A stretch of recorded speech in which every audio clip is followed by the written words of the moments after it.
Magandang buhay mga kalagas, bagong umaga, bagong pag-asa. Bago ko simulan ng araw ko, kailangan muna natin mag tap in dito sa mahiwagang clock na to. So bago natin gawin lahat, kailangan muna natin mag-almusal.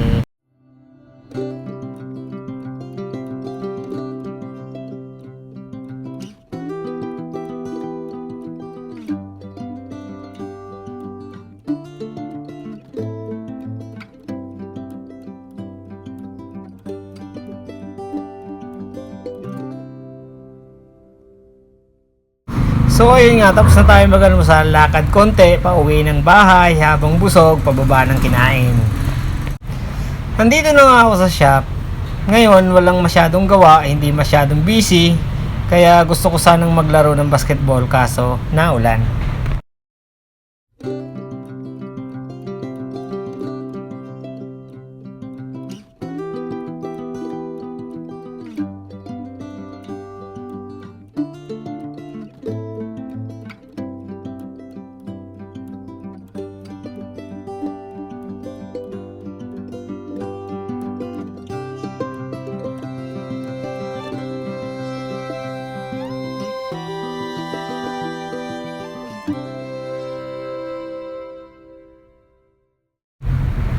So dun po sa mga hindi nakakaalam kung ano po ba yung mga modular, ito po yung modular, yung may mga design na plywood.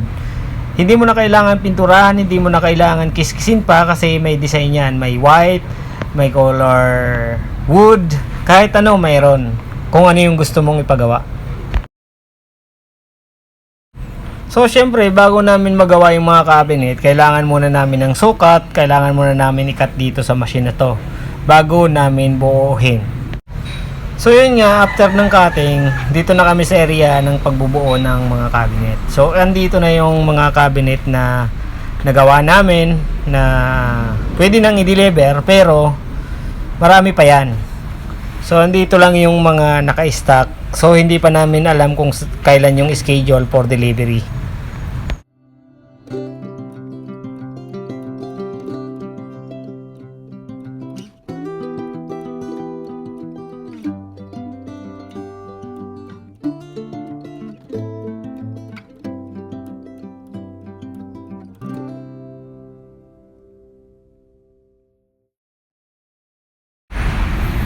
So ipapakita ko naman sa inyo kung saan namin binubuo at kung saan yung area na kung saan kami nagbubuo ng aluminum, windows aluminum, door aluminum, glass.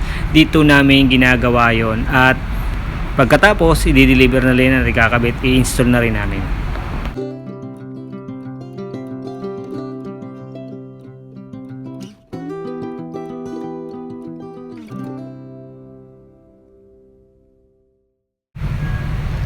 Naghahanap pa ng trabaho pero nagwo-worry ka dahil may edad ka na. So, ibig sabihin overage ka na.